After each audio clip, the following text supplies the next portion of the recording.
Hello, everybody. And I see her standing by the side of the freeway. Cars just flying past. Hello, everybody. I think I am live. Just testing to see if this works. Hey, what's up? What is up, everybody who is in the chat? Yeah, so I'm trying out Streamlabs, and it's my birthday. Thank you, Tommy. Everyone, I haven't figured out how this works yet, so if you could just tweet it out for me. I'm just shooting a few thank yous. Thank you, everybody. I'm live on Streamlabs. What's up, Cybernetic Husky? How's it going? Um, Thank you, Second Street. I appreciate it. And welcome, everyone. I'm testing out the new setup. Put the Mandalorian in the background there. This is pretty fancy. A little fancier than I'm used to. So, welcome, everyone. It is my birthday stream. I am just going live to say thank you to everyone who has been supporting my channel. So, I really didn't prepare anything. I was seeing if this thing was even going to work. But I guess I'm going to sit back and just talk a little bit, say hi to everyone, and yeah, just kind of give my thoughts on a couple of things that I wanted to talk about. So, thank you. I am actually streaming on my mobile device, so it's a nice little setup.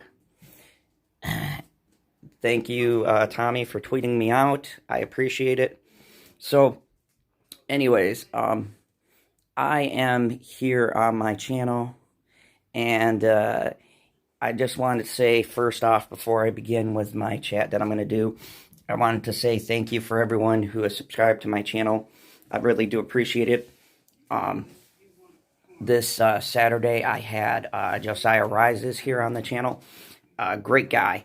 We had an awesome interview, and I really enjoyed having him. So right now I'm going through my house. So if you're wondering why it's going really dark, that's why. I have no lights on. Let me see. I'm going to go into the kitchen right now. Yeah, I'm in relax mode. I got my Shaw on.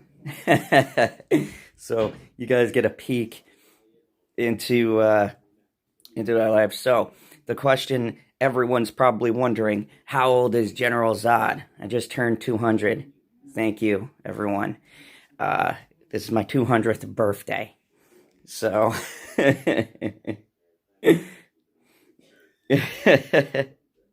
first time off of campus, huh? So Jay, I know who you are.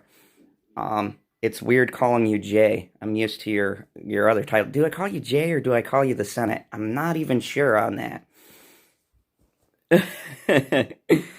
No, I have no lights. I just woke up. I've been trying. So stream yard is great, but I switched to the free mode, and apparently they limited the number of hours you can have. So everyone uses Streamlabs too. So I said I'd give it a try, see how I like it. I set up a Streamlabs thing before. I just never used it. And so far, it's not bad. I mean, there's a bunch of different stuff I can put on here. So, uh, you know, it's not a bad setup. My connection's pretty good, pretty strong. So I'm liking it. So I wanted to say a couple of things here on the channel, talk about a few things.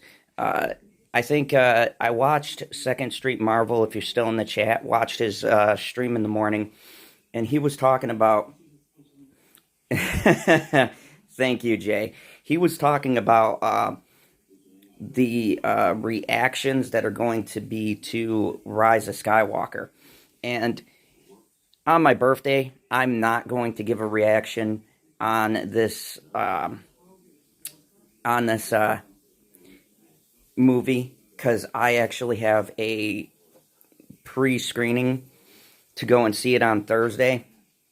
I will give a couple of thoughts that I have from early reactions, and then kind of gather what I feel, because I had a talk with Perp Minded about this, and I tend to agree with him on what he said. Now, when we talked and had our Star Wars stream, we talked about how people have in their mind what they're going to say or do when they go into this movie.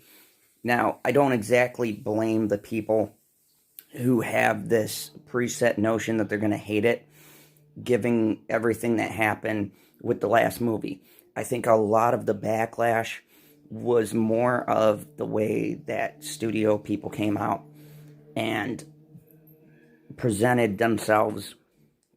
So I think that the backlash you're going to hear is mostly out of people being salty. Although, I posted something on Twitter. If you guys are following me, I had John Campia's first reaction, and I found it interesting. That man shills for everything under the sun. And when he came out and said his initial reaction, he does his John Campia thing. He says, has a lot of cool scenes. I think a lot for people to enjoy. I think a lot of people are going to like this. But I am not one of those people. And I said to myself, oh God. I mean, is the initial reactions that we're getting actually true? Because, I mean, people, you guys have seen me do the shilling of John Campia. For him to come out and to say in his dodgy way that he doesn't like it, that is like telling, I think, about what this movie is going to be like. Because, I mean, John Campia liked The Lion King, and I am not one of those people. I think that I still want to see it for myself,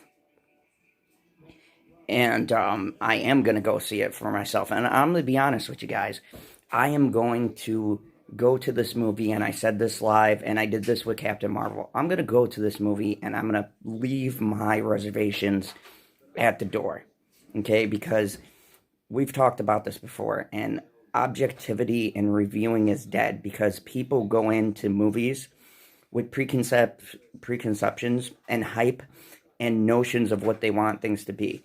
And to be honest with you, I will settle for a decent film.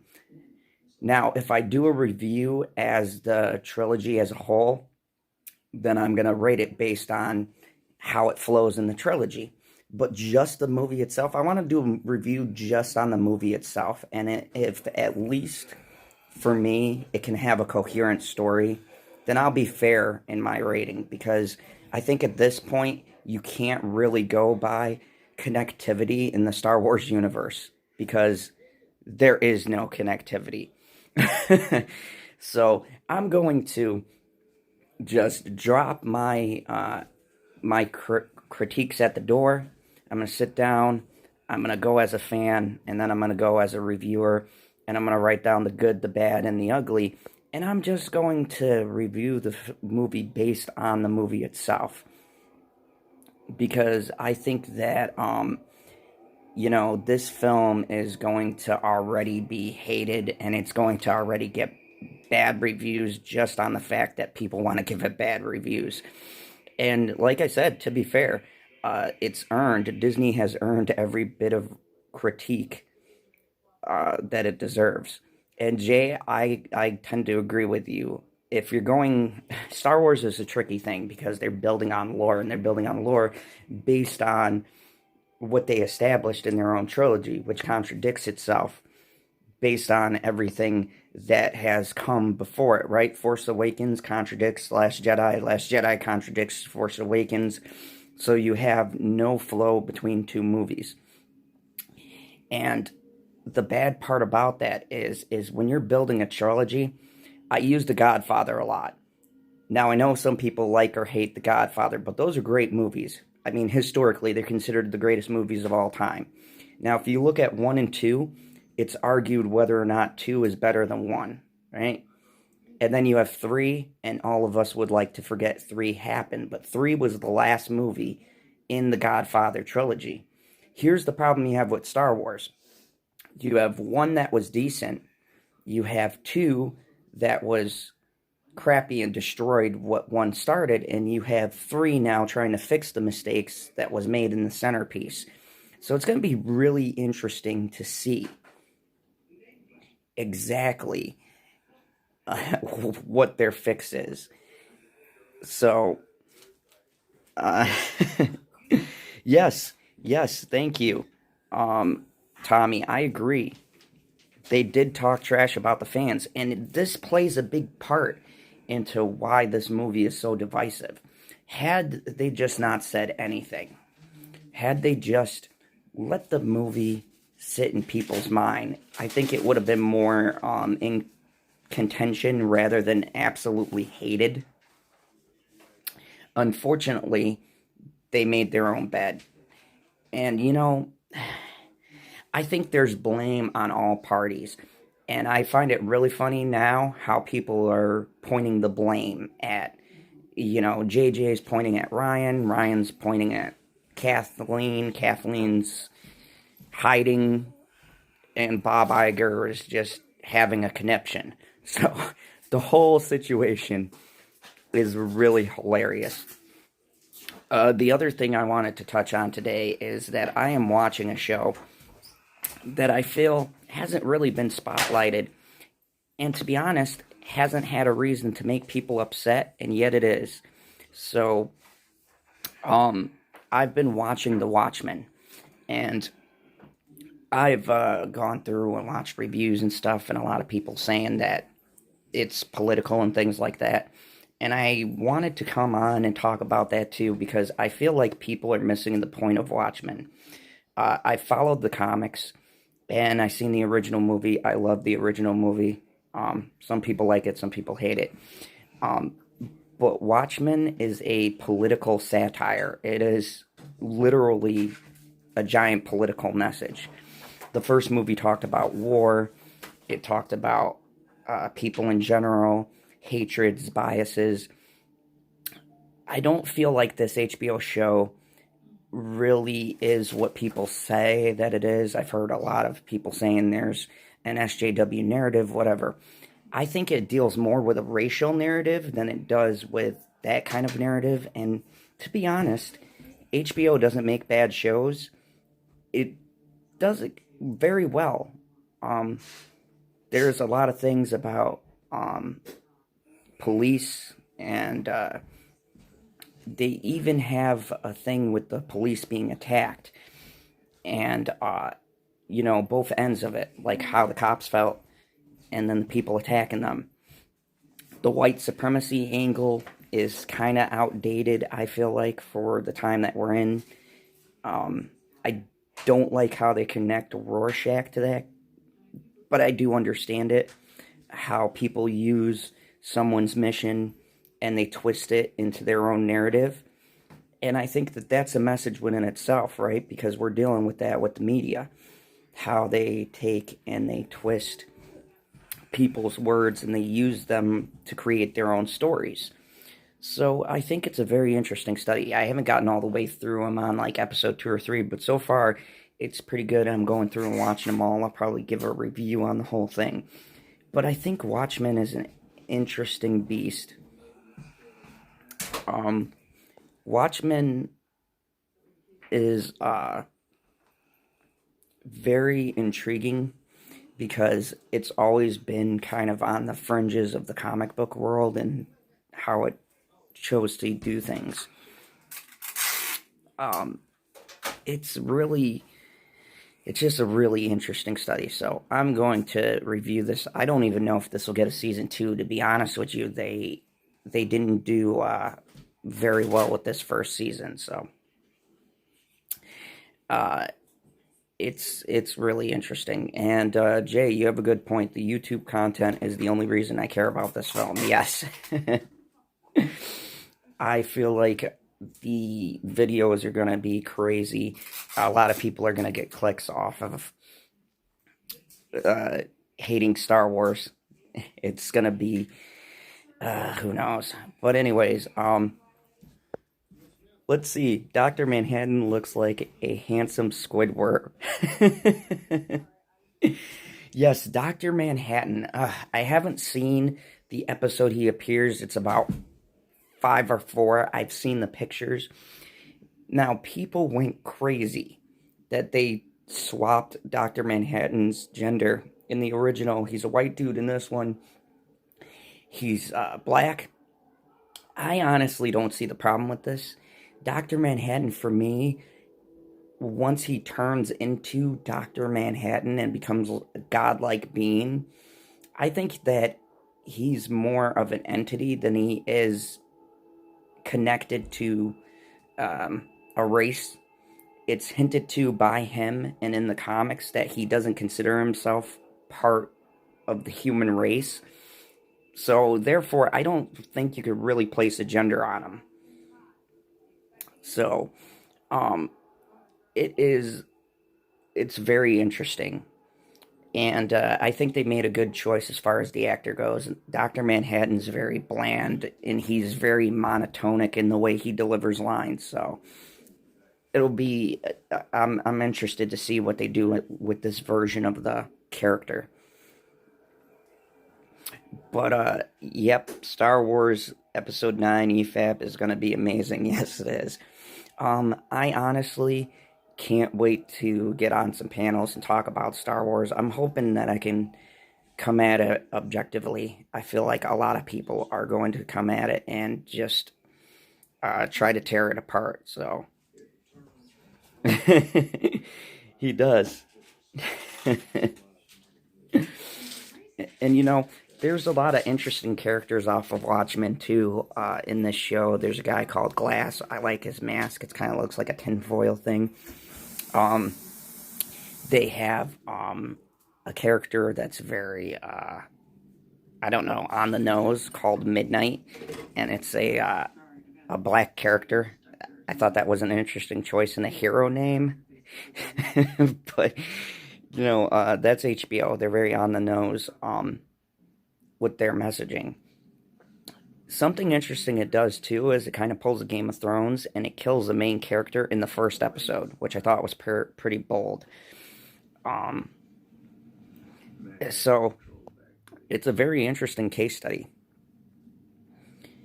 Mueller said he would go for 11, but I know he's going to go 11 hours. It's just more or less going to be at least 20 hours.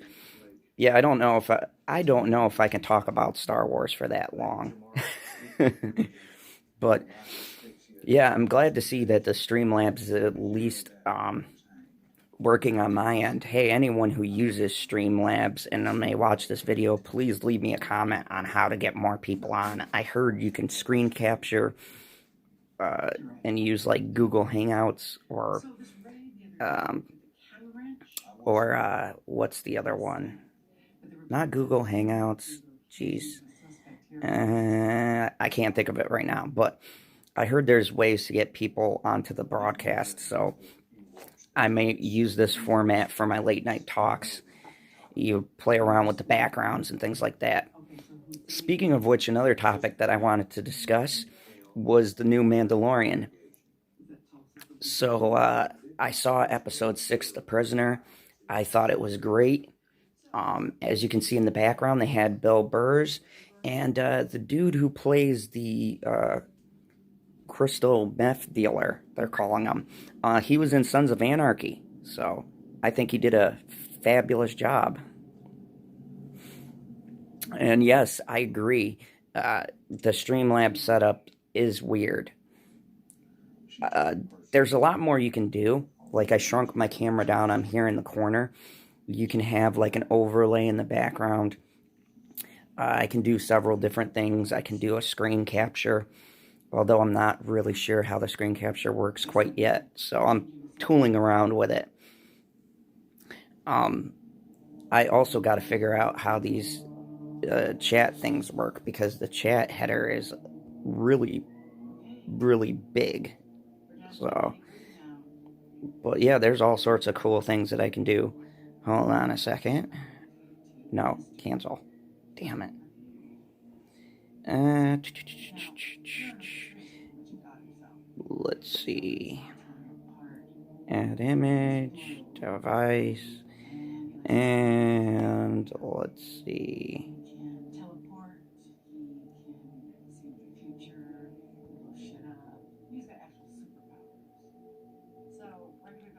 So, oh no, that's not gonna work. Okay.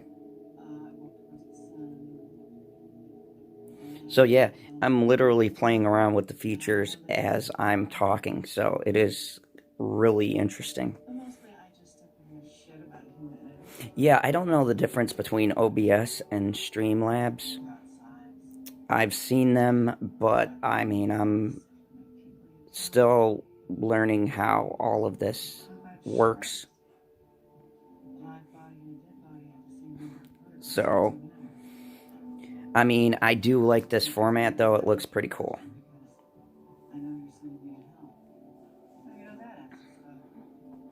Anyways, so yeah, The Mandalorian, pretty good episode.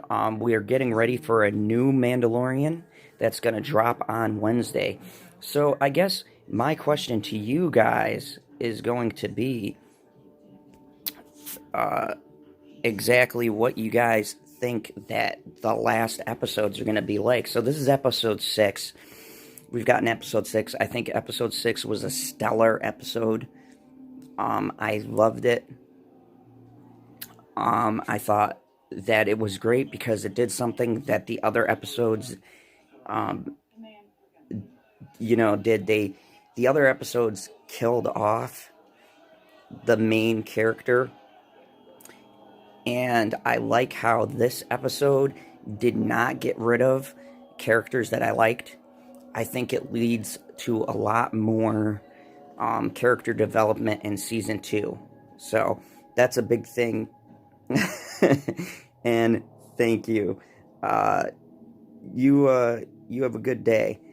Thank you for coming to the stream, Jay. Um, I think that this episode did a great thing. It didn't kill off its main people, so yeah, it comes out tomorrow. It'll probably drop about the same time the other episodes do. The episodes typically dropped on Friday at about like, I don't know, 12, 1 o'clock. So you could even say Saturday. So I'm wondering if they're going to drop it Wednesday or they're going to drop it Wednesday night going into Thursday.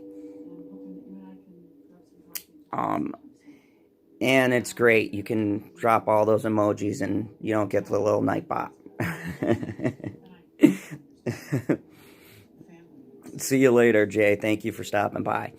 But yeah, so let's talk about The Mandalorian. Everybody who's in the comments, go ahead and leave me some comments and let me know what you think about the episode. But so far, I rated this episode an 8. The episode 5 was kind of slow. It wasn't bad, but it was slow getting to what they were getting to. I personally liked it. But this one was very fast-paced. I liked the dialogue, I liked the banter, and most importantly, I like Bill Burr. I think he's a great comedian, so...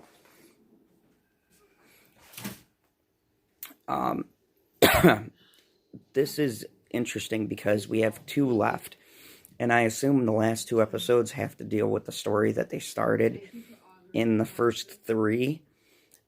So, I mean, we still have the person who came in the desert to pick up the body. I'm going to call her Agent May. And we have to deal with that group. We have the remnants of the Empire that are hunting him down and the Assassin's Guild. And I feel like these last 2 episodes, they should make them longer. And they definitely need to finish up that storyline. And then they should take what they started in this episode, and next season they should highlight these guys. I think they should join the Mandalorian. I think that'd be a funny dynamic. But all in all, I have to say I'm pretty pleased with the show. They definitely got me for season two. Um, I am on board with getting rid of Yoda. I think Yoda's a big distraction, or at the very least, they shouldn't highlight Baby Yoda as much. I'd like to know if it's a clone or what it is, but they need to stay focused on the Mandalorian. Like the way they set this episode up, one of my favorite movies is Aliens. And when he's hunting these guys down and cornering them off in that I'm gonna say rebel. I don't like the resistance. I think that's a stupid name, so I'm gonna say the rebels. When they're on that rebel prison ship and he starts hunting down these guys, I thought it was just great. I like the red light effect. I like how he was like in the vents, like grabbing people and stuff. And these people were actually on the same skill level. So I thought it was very compelling. Yeah, I agree. I agree with you, Cyber. I hope that these characters come in and out of the story because these guys added a lot of layers and we got a little bit more backstory into the Mandalorian. So he wasn't just in the Bounty Hunters Guild. He's apparently been attached to several different groups. And this is great because there was a question of what are the Mandalorians doing? Um, it's like, are they just attached to the Empire? Are they freelancing? And the question is answered. They freelance, right? He was part of this guild. He was part of the Bounty Hunters Guild. He knows people within the Empire. It's very, very, very intriguing. So I think that, and thank you, Cyber. I will call it the Alliance. I think that it's better to have him have a wide variety of people he's been associated with. It adds depth to the character and it adds depth to the Mandalorians themselves. There's a lot of EU people who get upset with how they've portrayed the Mandalorians, but what's been established widely is they're very nomadic and they're not bounty hunters, so it explains why he can't negotiate to save his life. But this one really showed that he can be shrewd, right? He just took the payment, and I was like, oh, here we go again. And then he put that transponder in.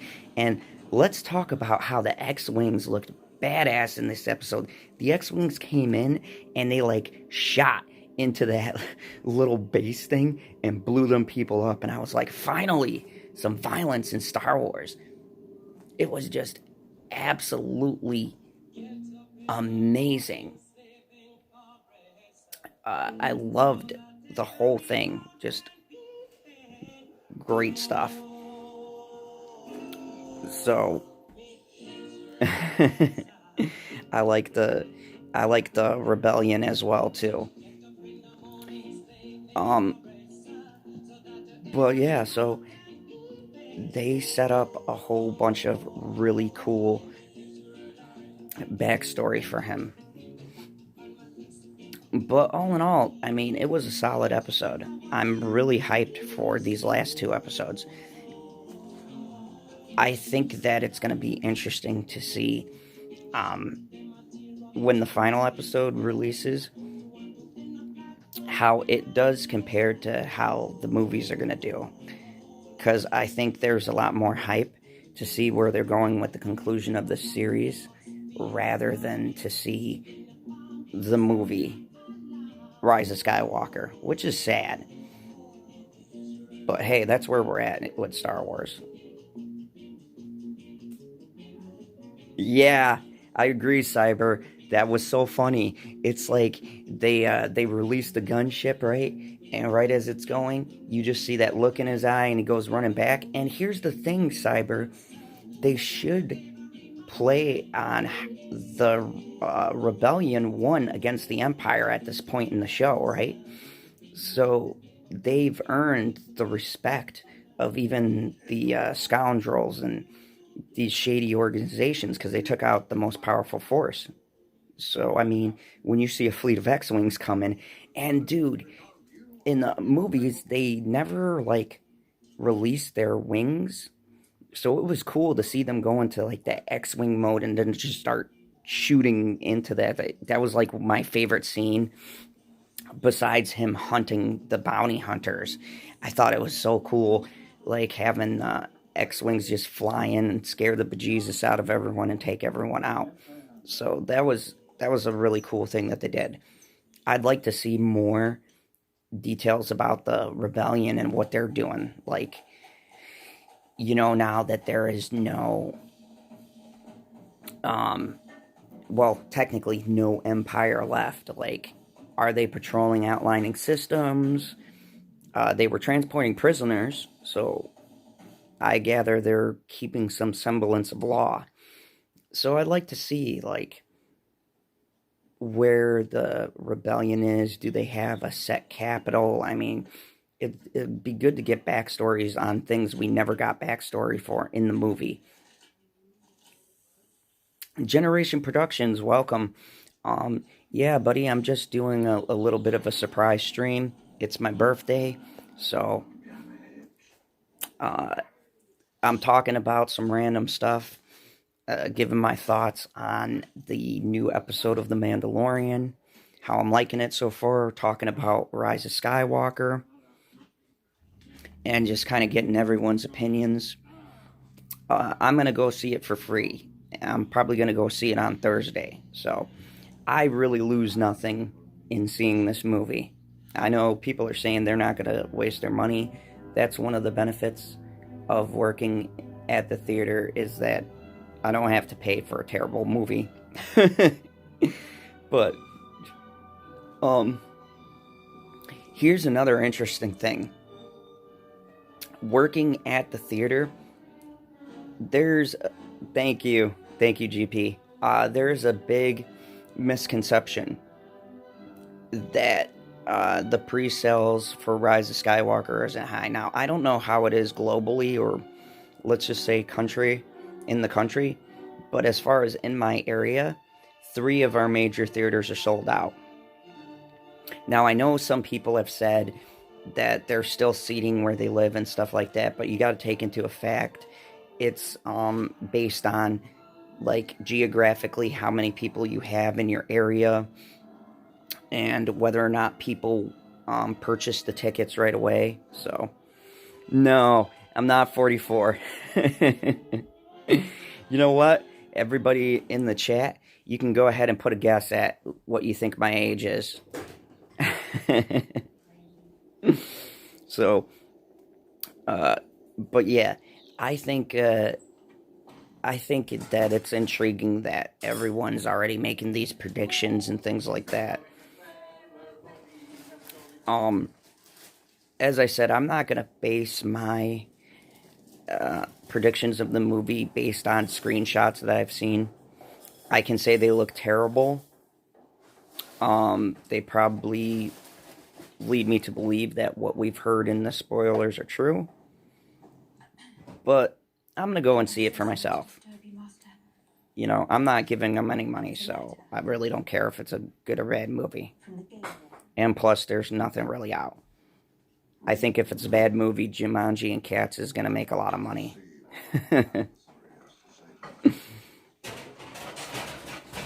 Yeah, that's true. There are people who will buy tickets and not go see the movie.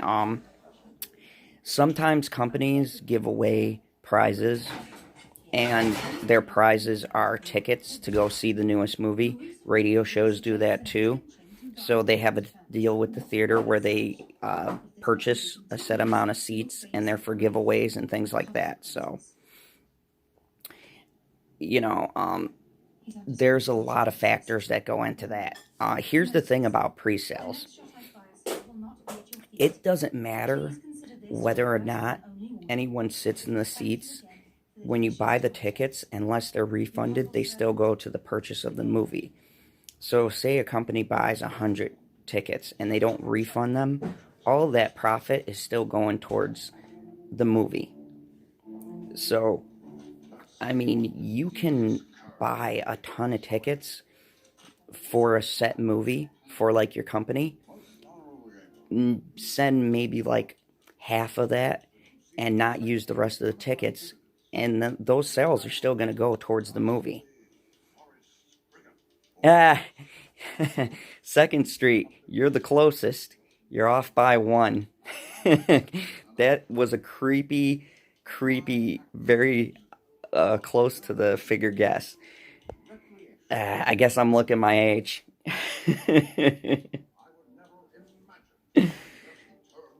So, yes, I agree. Disney, I have a feeling, does do this where they purchase a mass amount of tickets for a particular thing. And I mean, look at their websites, right? Look at like things like Mountain Dew and stuff like that. All of the people who promo, what are some of the things they give away?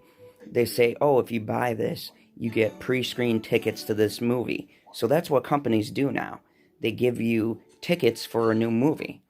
And this has been done since like, I don't know, 80s, 90s when marketing was really a big thing. So it's yeah, I know, Cyber. I just never get. I didn't think that someone would be so on the nose. Yeah, 35 people. So 35 today. But yeah, this is a thing that cinemas have been doing for years. So I don't ever prescribe to the conspiracy theory that there's all of these seats but no one's seeing something. It's more of a fact of if you get tickets, right, and you win them, sometimes you can't make the screening. Sometimes stuff happens, or there's a ton of different factors that go into that. So, you know, it's all in what you do. I was dissing on Disney before it was cool.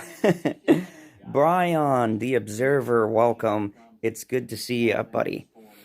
Yeah, I don't necessarily have a problem with Disney as far as what their business model is. I have a problem with them going back through and redoing their stuff. I think it's very lazy.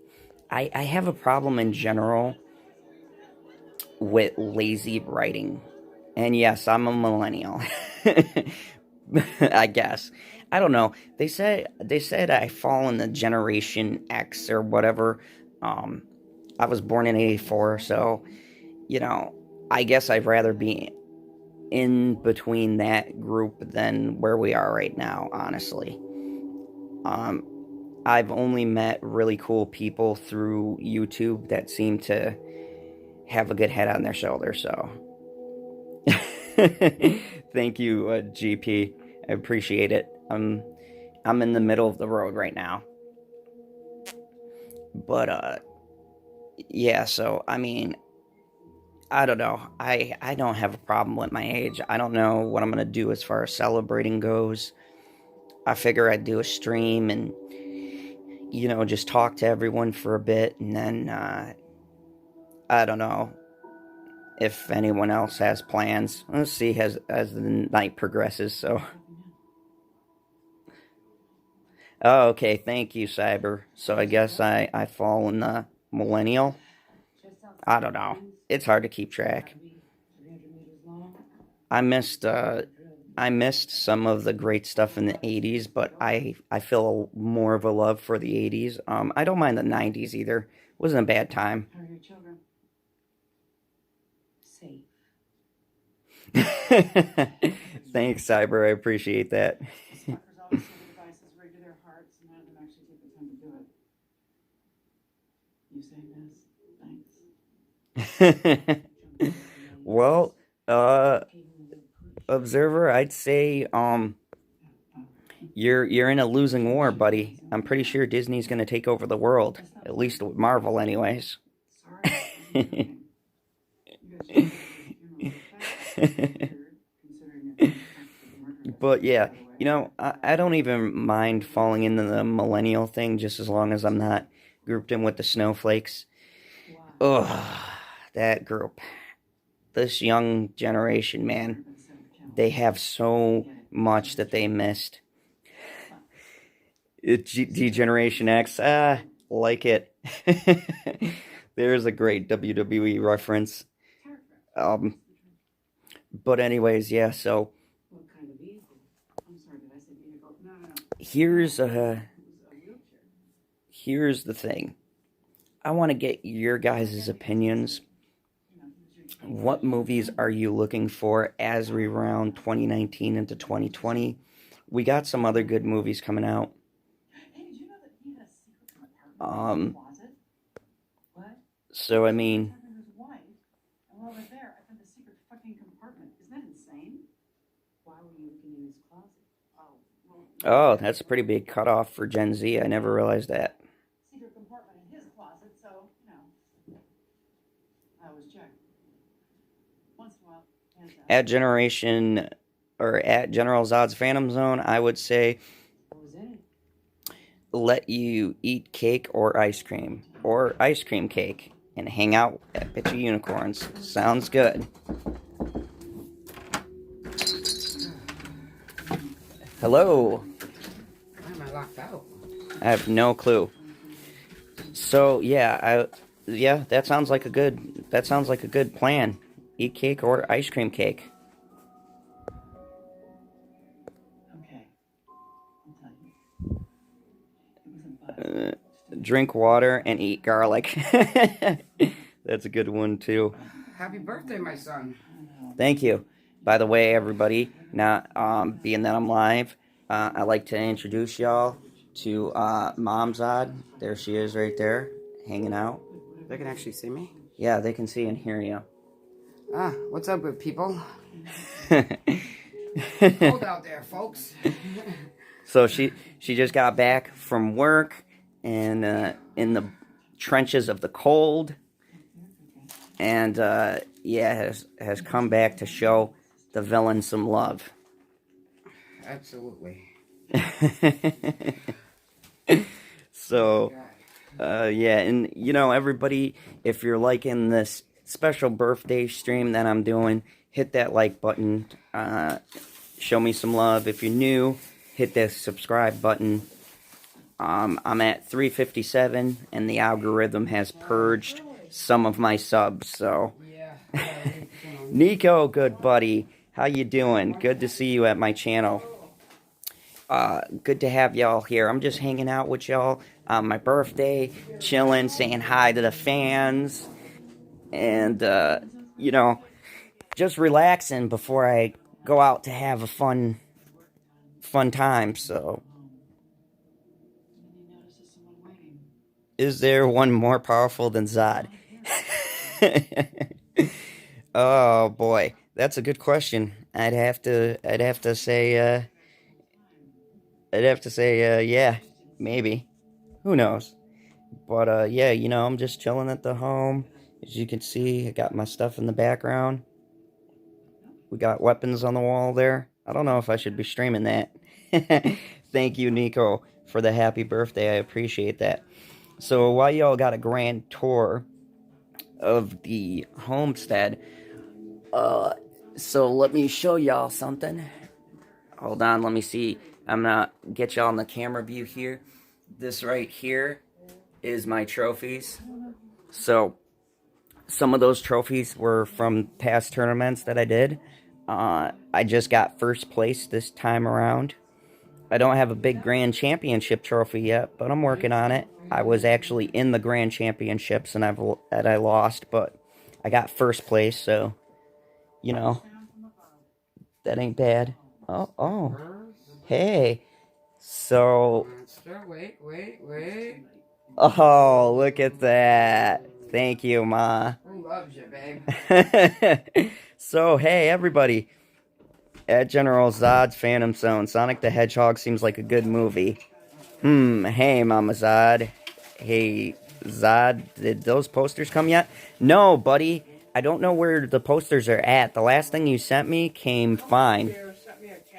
So, I don't know where the posters are, but I have your email, so I'll resend my my secret lair address, and when I get them, I'll open them on stream for you, buddy. We'll do a special opening for Generation Productions. Great stuff. So, Mama Zod, she got me a monster, the fuel of the YouTuber, right here.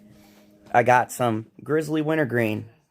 Yeah, if you guys see me chew on stream, that's what I'm chewing.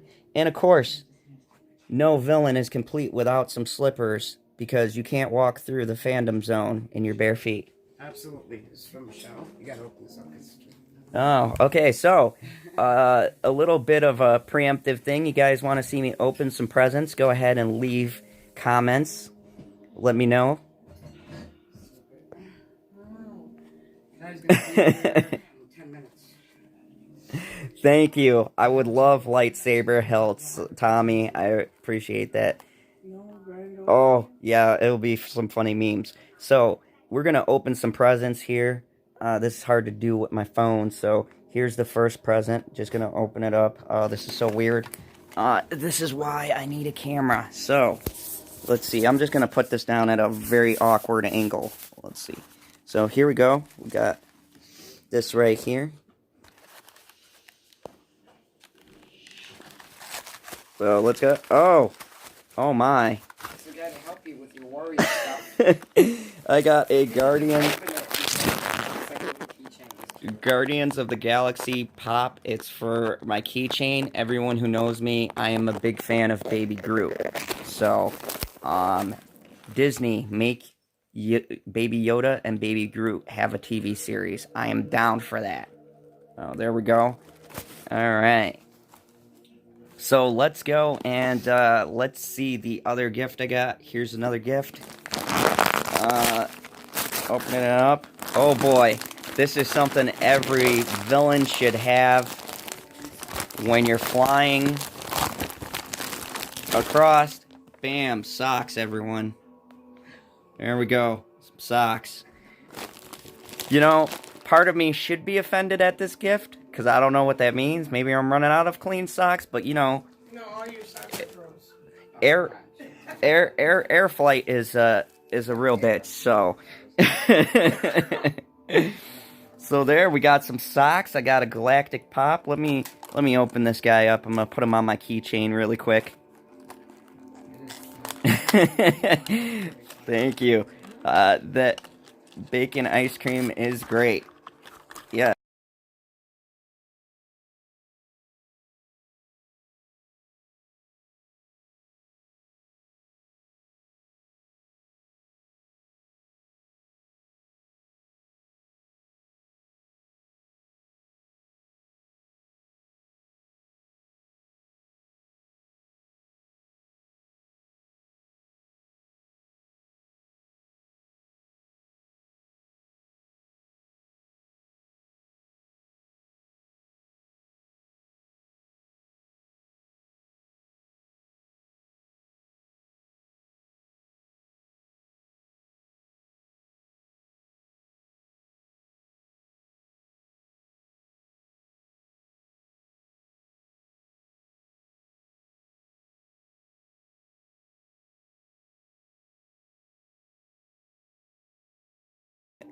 Oh, okay. There we go.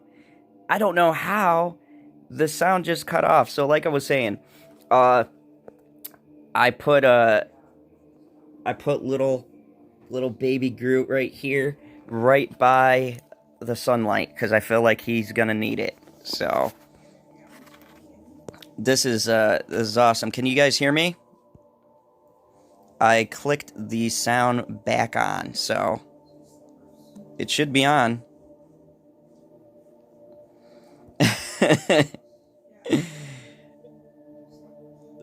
Yeah, thank you. So yeah, Baby Groot's just chilling.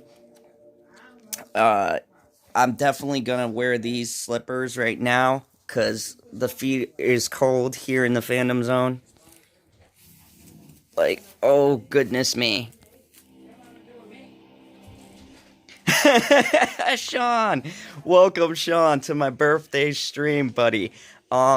Hey, I gotta say, StreamYard's not bad, but I still haven't figured out the tech. Sean, I need you to do me a favor, buddy. Tell me how you connected other people onto StreamYards, because I still have yet to figure that out. But anyways, welcome to my birthday stream. It's good to have everybody on here. I'm just sharing my thoughts on the new Rise of Skywalker, sharing my thoughts watching The Watchmen right now. As I'm talking to you guys, I'm on episode 4. So far, pretty good. And, yeah, we're just hanging out for Zod's birthday. You know, just chilling like a villain. And, I'm glad to have all you on here. It means a lot. 357 subs. Had a great interview last Saturday, or actually this past Sunday, with Josiah Rises. If you guys didn't see that, go look at my Phantom Talks playlist after. Go check out that interview.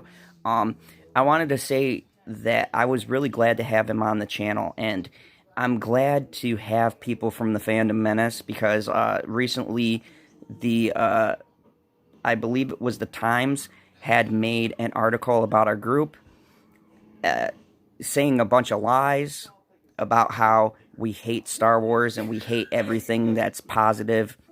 And I wanted you guys to get that interview and see that people from the Fandom Menace are normal, everyday people, okay? I'm a normal, everyday guy. We just don't like to see our favorite shows being destroyed by Hollywood politics. And I don't think that that's too much to ask. And I think that it's funny that the media is so nervous that, you know, the Times and all of these big publications would take time out of their schedule just to write an article about YouTubers. I find that we must be saying something they don't like. So, oh, thank you. Thank you. So I download Skype and install something called NDI. Once you do that, you import all your video feeds, import all the feeds to Streamlabs OBS via Skype. We can do a Hangouts, and I'll walk you through it, bro. Thank you, I appreciate it. I'll do a Hangouts with you as soon as I get done with the stream. I would greatly appreciate that. Yes, thank you. I agree with you, Tommy. It's laziness. That's what we don't like. You know, it's lazy writing with the political agenda. Now, I wanted to share something to you because Bitchy Unicorn just sent me something from work. So you guys know about that movie, me and Josiah Rises talked about it on Sunday, that movie Black Christmas. How it's doing terrible and flopping. It's basically a remake of a remake. And they put a big political message on how all guys are evil and want to rape women, and it was so bad. She took a picture of 2 people returning money for their ticket from this movie. I mean, it is just hilarious because I'm not crazy here. There's a lot of people who don't like to see this, and these are normal people.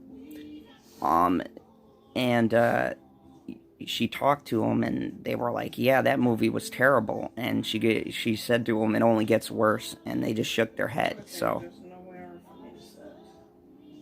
it was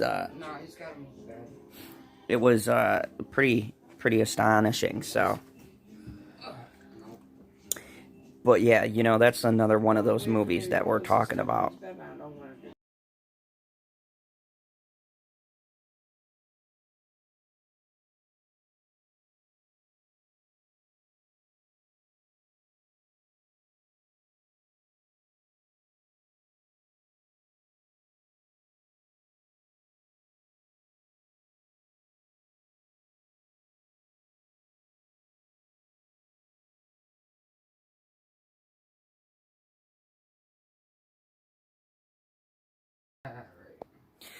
But yeah, you know,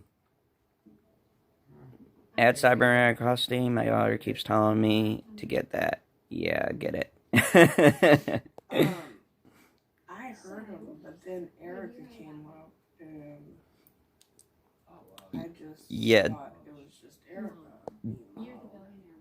She's never loud. No, I took myself off audio for a second. Yeah. I had to talk about something in the background. And she had her shoes on, so I just assumed So she was walking hard up the stairs.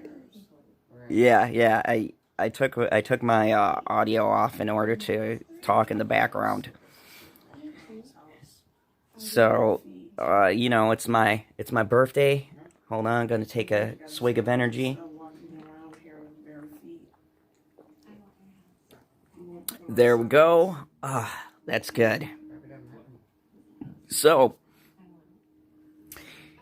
I wanted to know from you guys. There's been a lot of trailers out.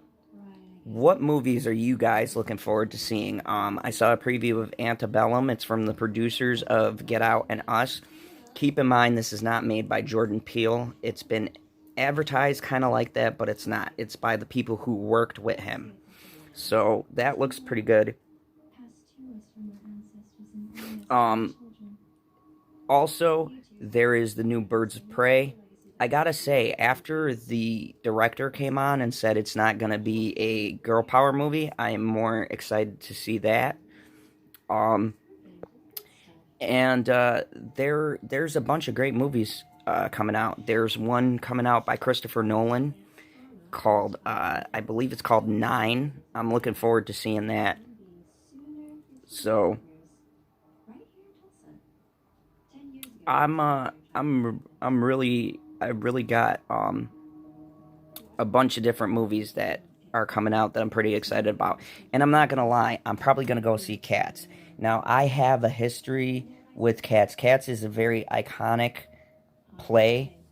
And I want to see how they do it on the big screen. There's a lot of good actual singers. Jennifer Hudson's in there. Great voice. My girl, Taylor Swift. Idris Elba. I don't know. I think that people are sleeping on this film. I know it's funny to say. Everyone said Cats look so ridiculous, but I gotta tell you, at this point, I'll take something off the walls, bonker, and kind of new looking than some of the generic stuff that we've gotten. So I'm sending Zud a Discord link. Talks about my Discord live. Thank you. I appreciate that, Cyber. Yeah, I've heard there's a bunch of different ways to connect on here. I more or less, I'm on the fence. I just realized that my thing says a teat of Streamlabs. I meant to say test. That's hilarious. Oh, okay. Logitech cam. All right, cool. I appreciate that. Yeah, I'm gonna start updating things on the channel. If you guys notice my new videos, I've been using Power Pro Video Maker. Great video maker. So much stuff I can do with it. It's a really great video program, and I made a new intro. I've been copyright claimed for every video, but I don't care because it's not a strike. I'm using Iron Man 3's Ready, Aim, Fire by Imagine Dragons, so every time a video goes up, it gets a copyright claim. But to tell me, this isn't a strike, and if you haven't heard anything, then you don't need to change anything, so I haven't. When I get monetized, I'll probably have to change the music around for those videos, or maybe I'll just pull them down. They're just reviews, so I really don't care.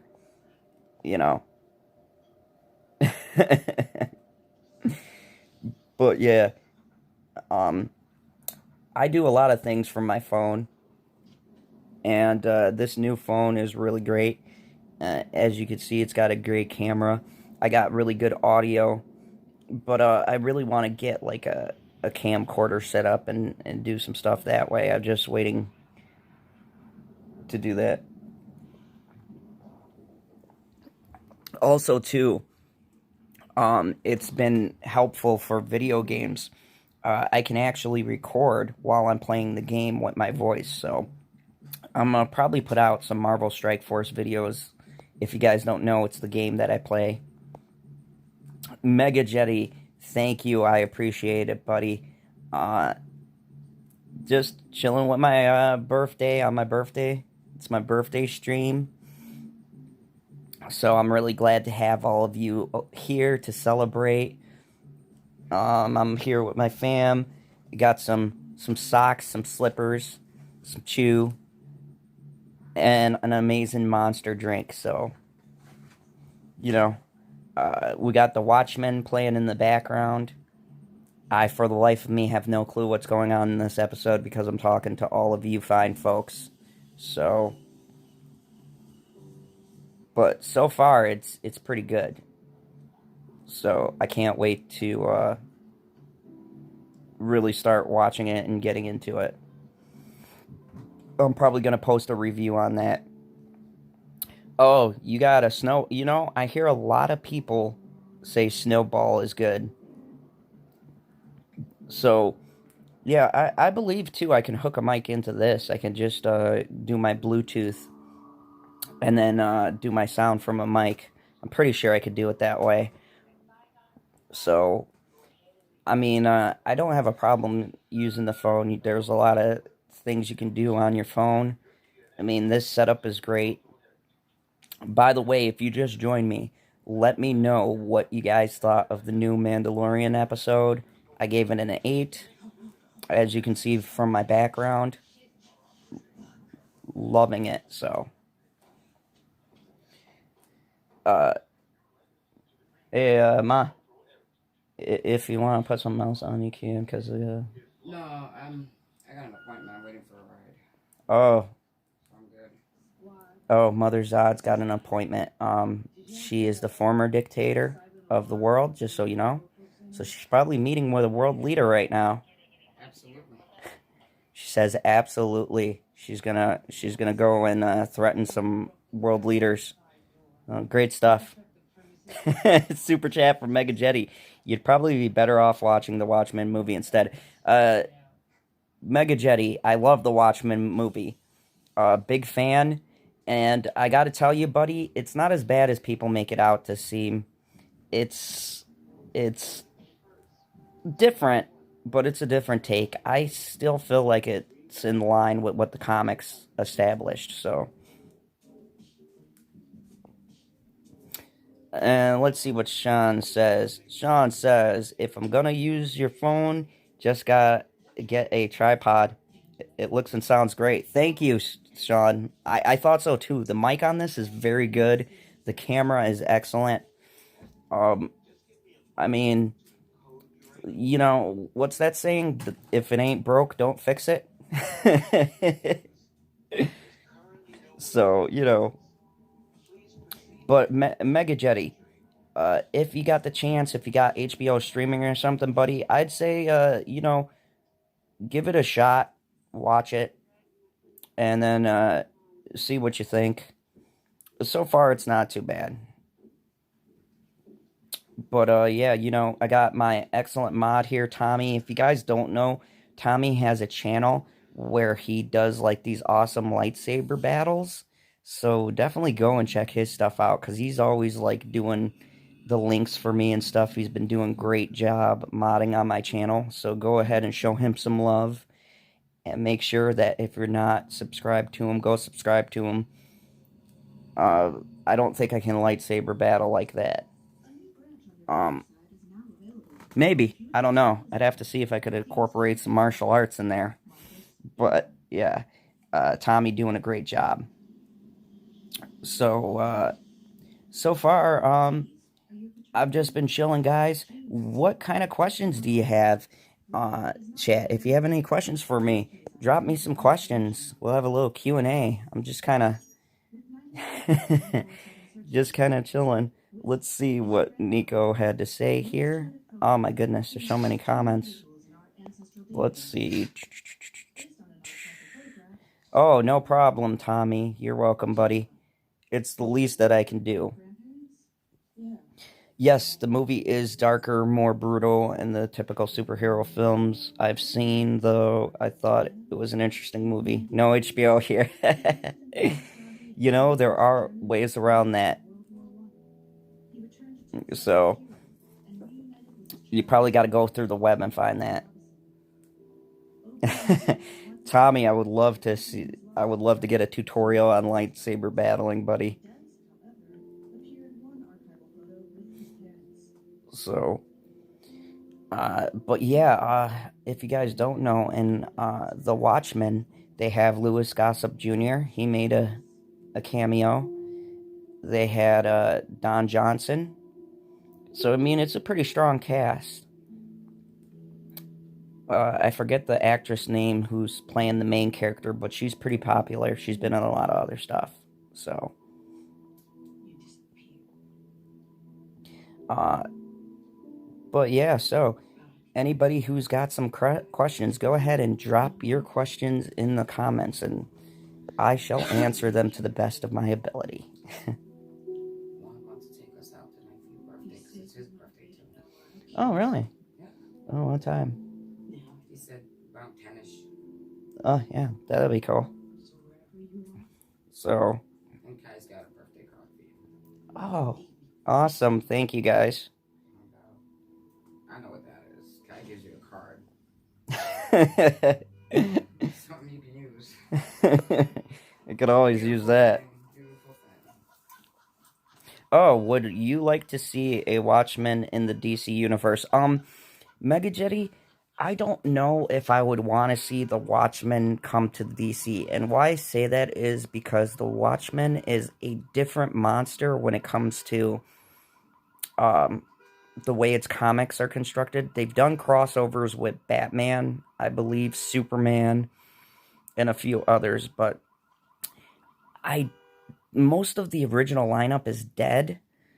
So if they did it, or they're not in the same time frame. So if they did it, I think Dr. Manhattan could translate because he's timeless. Maybe Ozzy because he's psychic and he lives a long time. But I don't know about other people who could cross over. Rorschach is dead. Night Owl would be like now 85. So it'd be really hard to do that kind of a thing for the DC universe. Yeah, that's very true. Mega Louis Gossett Jr. hasn't been in very many things, but still a great actor. So he's really, really good. So hold on a second. If you guys hear me going into different things, I have the unicorn texting me. She is currently at the theater on the front lines, getting ready for Star Wars: Rise of Skywalker. So, oh, what a crap show that's gonna be, folks. Whether you like or hate the movie, it's gonna be 2 weeks of hell for anyone who works at the theater. Endgame was terrible. Star Wars is always bad, and Christmas is worse. So, you're gonna have families. It's gonna be business out the door. Oh, I'm gonna be working that. I can't wait. Yay. But yeah, Tommy, you bring up a good point. Louis Gossett Jr. did vanish. His political views don't align with the things going on in Hollywood. So it's why I was surprised to see him in this show. Also, why I believe this show doesn't have the political slant that everyone thinks it does. He's not with the new politics, so. Yes. And actually, in this version of Watchmen, Mega, Robert Redford is the president. He won the election. So, it's different from the movie version. It's after Nixon's term came up. Robert Redford went for the presidency and he won. And he gave reparations to the black community.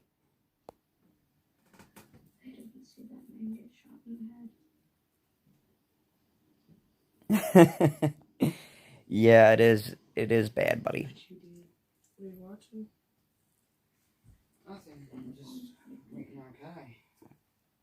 Yeah. Let's talk about Clint Eastwood, folks. Everyone who's on. That's a good subject, Tommy. So Clint Eastwood has been being hit in the media, being called sexist because he had a scene with a reporter sleeping with an agent for a story. Um, I I found this really fascinating. Yes, it's a sequel to the movie in a sense. It picks up directly after the events. If you watch the Watchmen movie, it picks up right after Watchmen did. But yeah, so Clint Eastwood has been getting a lot of flack from the media. They're calling him sexist and saying that he has a dinosaur view of women, which is absolutely ridiculous. Clint Eastwood is an icon in Hollywood, but this speaks to where journalism is. It's dead, folks. Um, to say that you're a sexist just because you put in a movie that a reporter who happens to be female sleeps with an FBI agent, hate to tell you, that happens. Reporters sleep with people for a story. It's nothing new. Guy or girl have done it to get a scoop. But to call someone a misogynist just because they put that in their movie and it's based on a true story is kind of ridiculous. You know? And this is why Clint Eastwood has not done any interviews with anyone or anything like that. And you know what? The man is talented. He's made award-winning films. He's never come out and bad-mouthed or talked bad about anyone or any publication. And I think that it's funny that they are sitting here trying to destroy the man's credibility.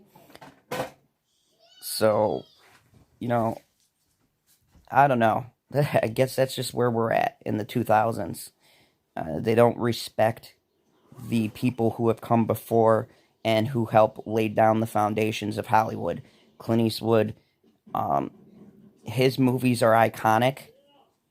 He is probably one of the most beloved by the older generation. Right now, Mama Zod's in the room. Our favorite movie is Dirty Harry. I mean, I got in trouble as a kid for leaving a message from his iconic line, "Do you feel lucky?" Um, you know? So, I mean, to say a man like that is a sexist, that's just ridiculous. I mean, and not even for something you found out in real life. It wasn't like he was making a pass to a female coworker or something. He put something in a movie based on a true story. I mean, events that happened. How, you know, they so want to shelter kids' feelings now that they don't want to put in these themes. But guess what? It happens. This is the real world. These college kids, they graduate and they think it's all sunshine and rainbows. Well, welcome to the real world. People do crappy things.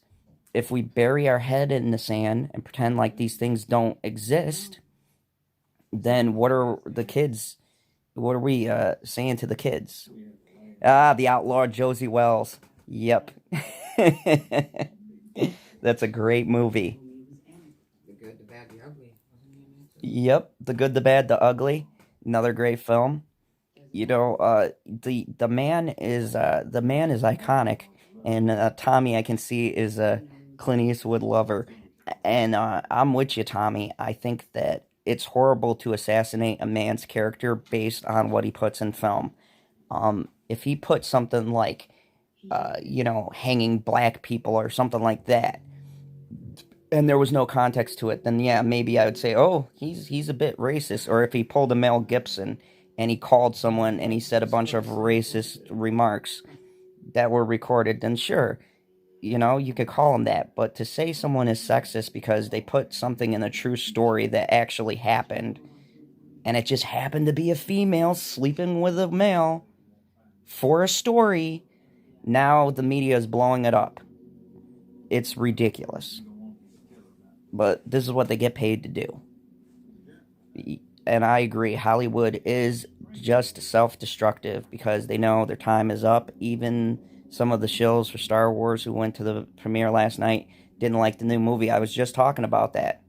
The biggest shill, John Campea, said he doesn't like the movie. And if John doesn't like the movie, it's a bad movie.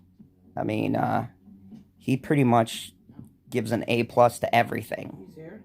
So, it's just ridiculous. This whole thing is ridiculous.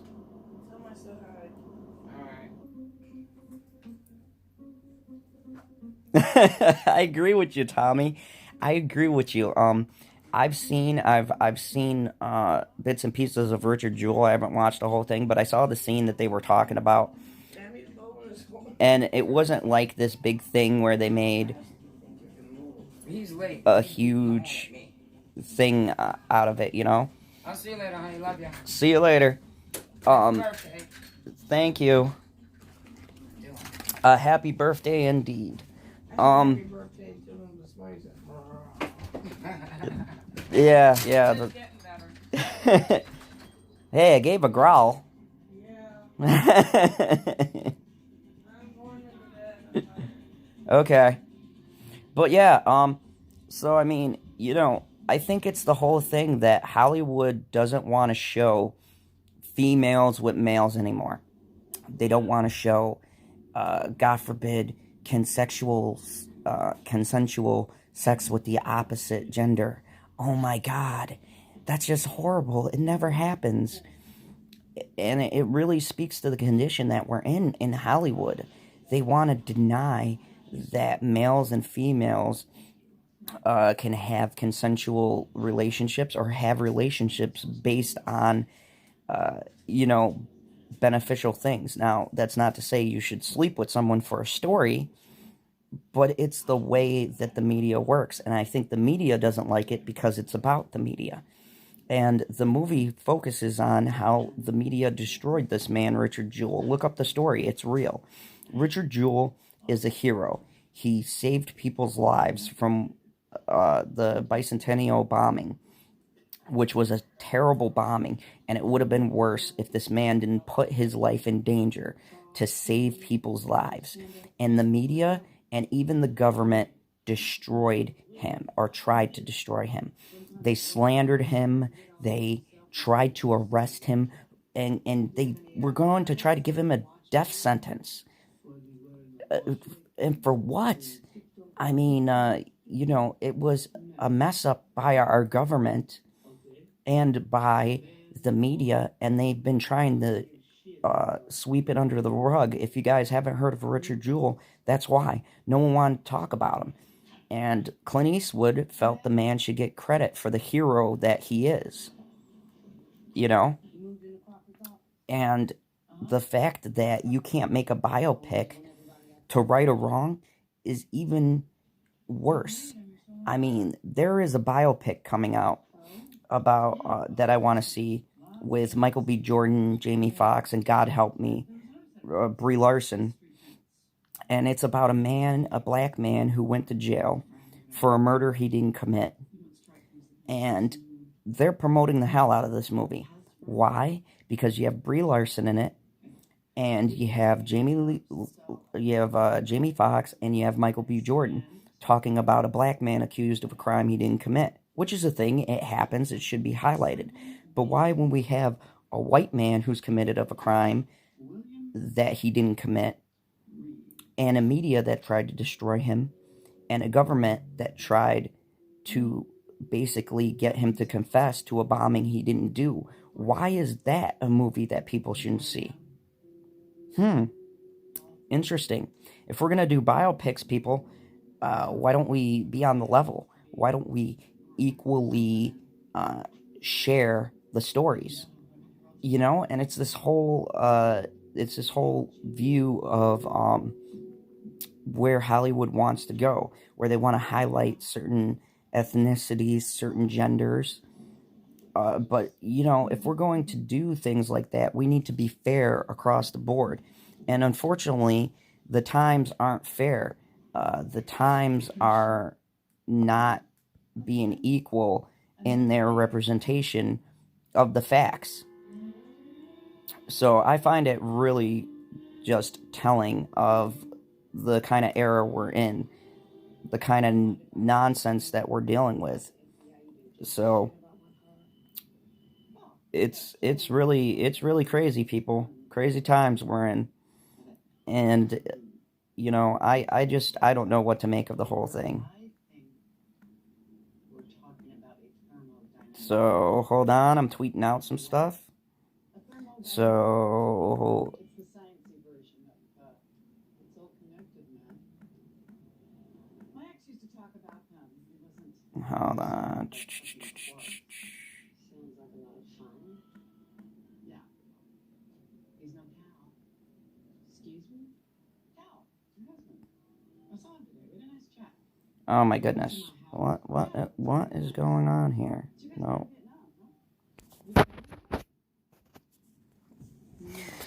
Oh my goodness. All right. Yep.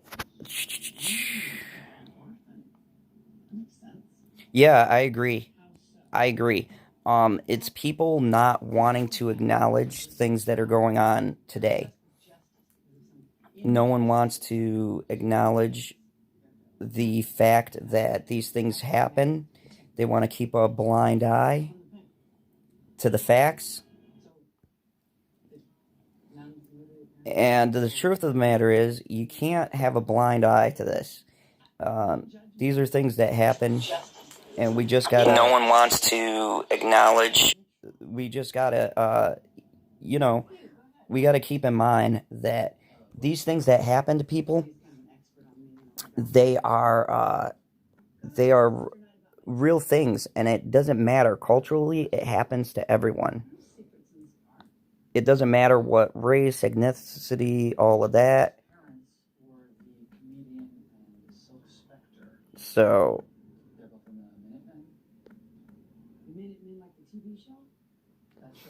all right, there we go. Just it's full of historical inaccuracies.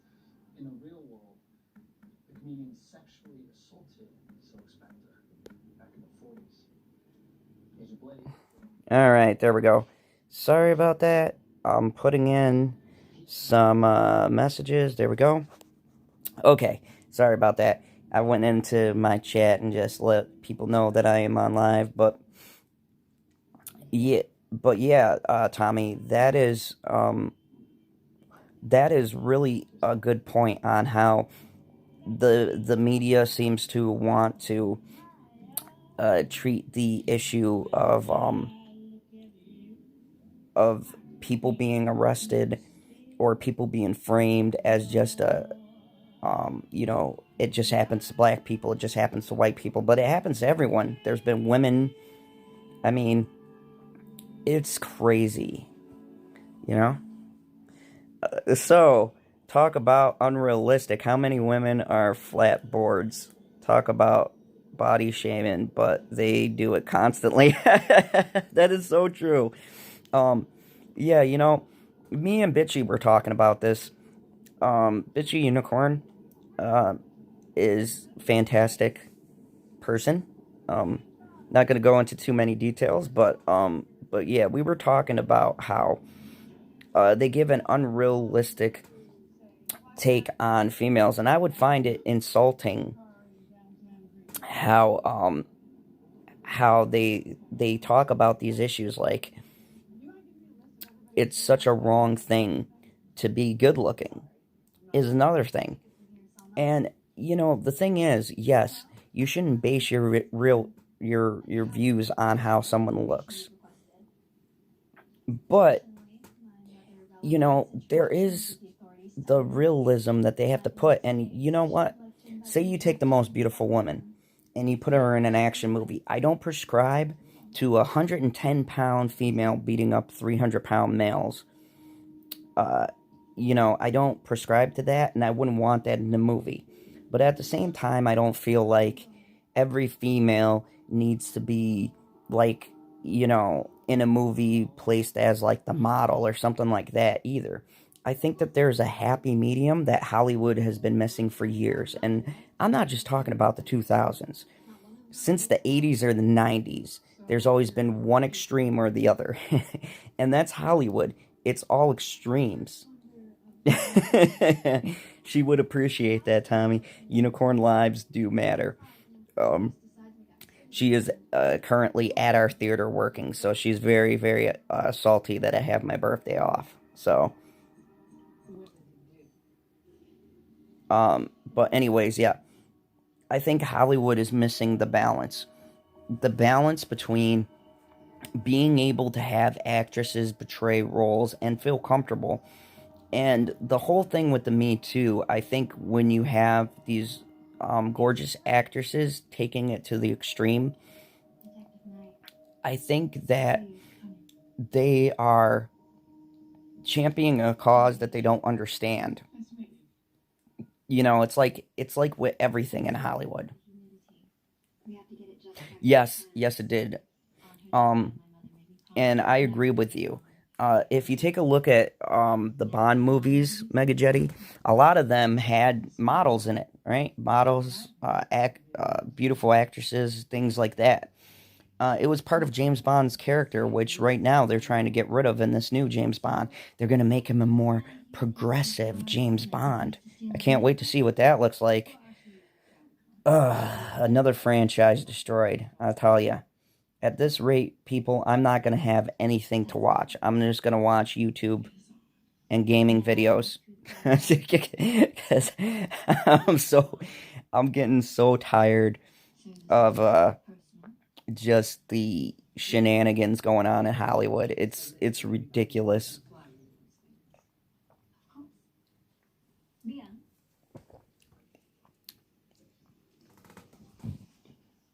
But yeah, I agree with you, Mega Jetty. There's been a Hollywood wanting a more progressive female. They want a female to still look good in their films, but they want them to come out and say that they don't want to be objectified. Okay, let's take Margot Robbie. I love Margot Robbie. I think, honestly, she's a very talented actress. She is. She's got a lot going for her.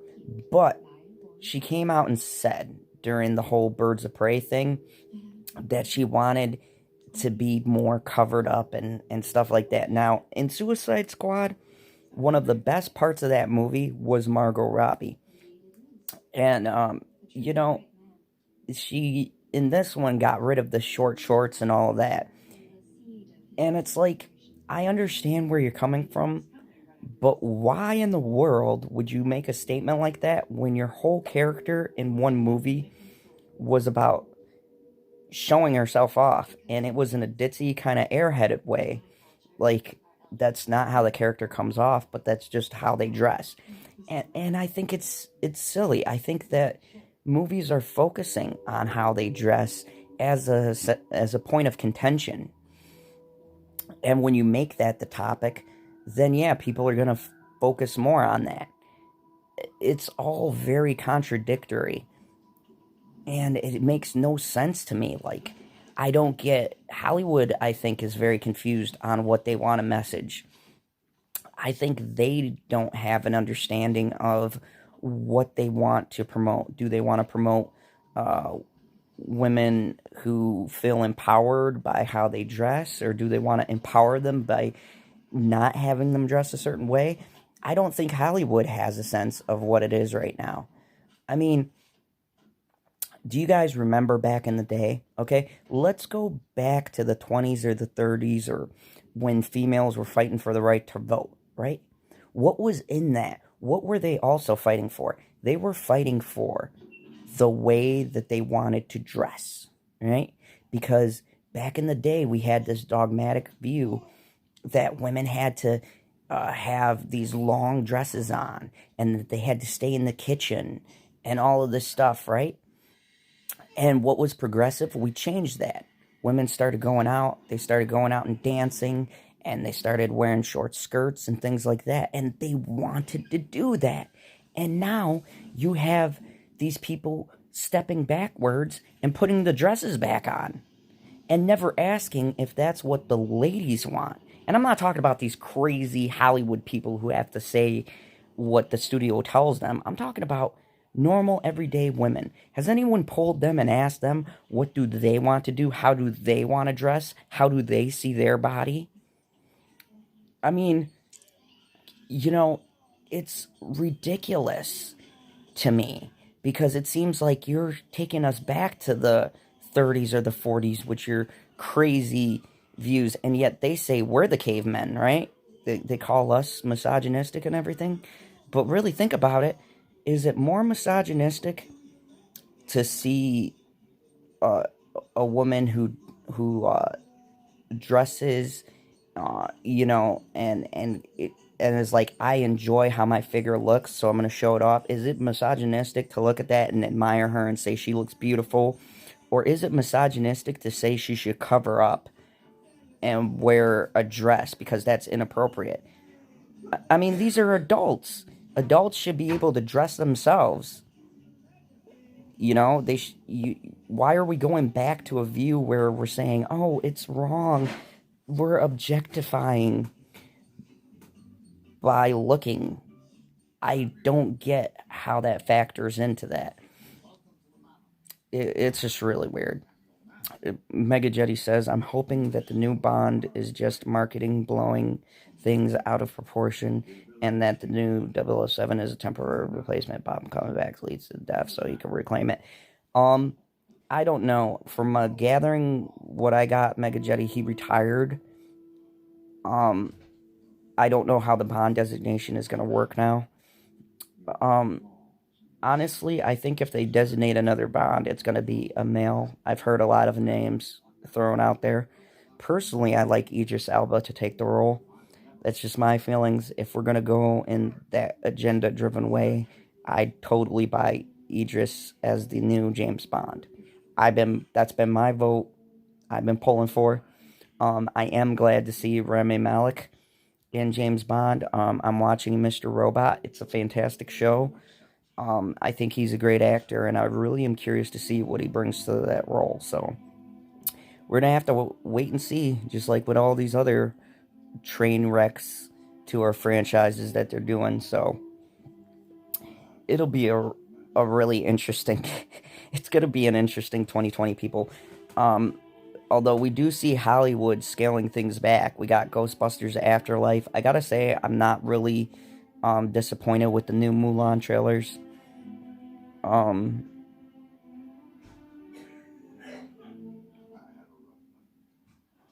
So we're gonna have to see how it all plays out. But the idea of censoring James Bond, of making him more progressive, I agree. Poor Hugh is probably rolling over in his grave. If you guys have seen, Hugh Hefner's publication has just been ran into the ground. So Tommy definitely hashtag that on Twitter. What would WWHHS say? Yep.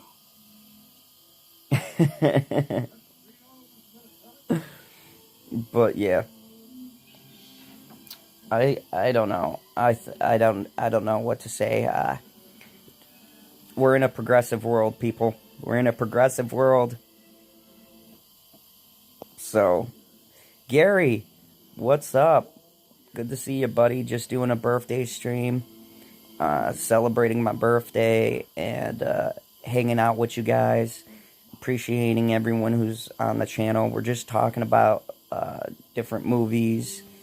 I'm trying to stay away from Rise of Skywalker until it comes out. I gave some thoughts, but thank you. I appreciate that. I appreciate all of your guys' support here on the channel. Also, don't forget I have a podcast. I'm on Spotify now, so I'm going to be working on episode 2 probably today. It's going to be talking about the fan versus the normal moviegoer. So I'm going to talk about the DC, Marvel, and how fans and moviegoers battle it out as far as box office sales go. Why certain movies do better than others and things like that. So I'll be putting that out later today for you guys. But, you know, we're just talking about different things, letting you guys throw in some questions, answering some of the chat, you know, just hanging out. You know, Mega, I am conflicted about the new trailer, but I'm going to say it like this. I'm going to go in and I'm going to view it as a Bond movie. I love James Bond. I've loved James Bond since I was a wee lad. My first James Bond I saw was Goldfinger. I love that line where he's like, where he's got him tied up to the table and he's got the laser and he's like, Sean Connery's like, so, what do you expect me to beg for my life? And he's like, no, Mr. Bond, I expect you to die. I mean, that's James Bond, right? He's got the corny lines, the awesome gadgets, the beautiful women. I'm really looking forward to this new James Bond, you know? I like Daniel Craig's James Bond. His movies are a hit or miss, but, you know, Casino Royale was good. Quantum of Solace was, nah. Skyfall was amazing. Spectre wasn't bad, but it just didn't hit the mark for me. I hope this one finds a good balance. It's going to be Daniel Craig's final Bond. So, you know, it'll be interesting to see what he does as far as the role and how they're going to end this Bond's run. So,